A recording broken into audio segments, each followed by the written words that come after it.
Tinabla ng ilang kongresista ang pag-asang mapapauwi pa si FPRRD.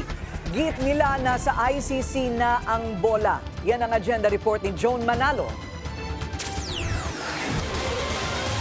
Wala na raw sa kamay ng gobyerno ang kapalaran ni FPRRD dahil ang ICC na ang magpapasya rito.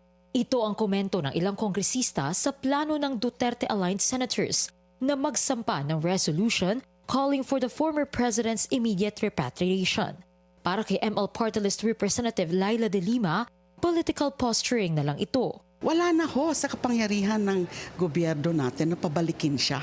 Kasi yung isang international tribunal, which is the ICC with competent jurisdiction over the alleged crimes, the crimes against humanity. At nakuha na nga siya kasi naaresto nga siya legally, validly, ay nandun na sa kanila.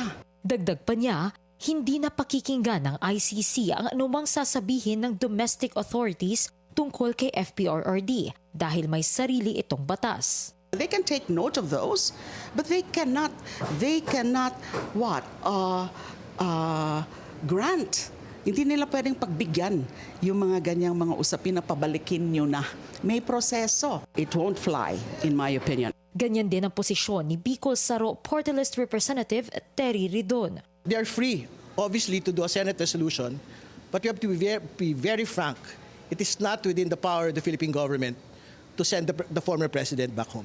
Si ACT Teachers Party List Representative Antonio Tino naman, sinabing baka assurance na lang ito para panatilihing buhay ang pantasya ng mga taga-suporta ng dating Pangulo. Kung magpapakatotoo tayo, mga real talk, ika nga, hindi naman mangyayari yon yung kagyat na maibalik si Pangulong Duterte dahil nga seryoso ang mga kasong nakasampa sa kanya, yung crimes against humanity, particularly murder, kaugnay sa Peking drug war, malakas ang ebidensya.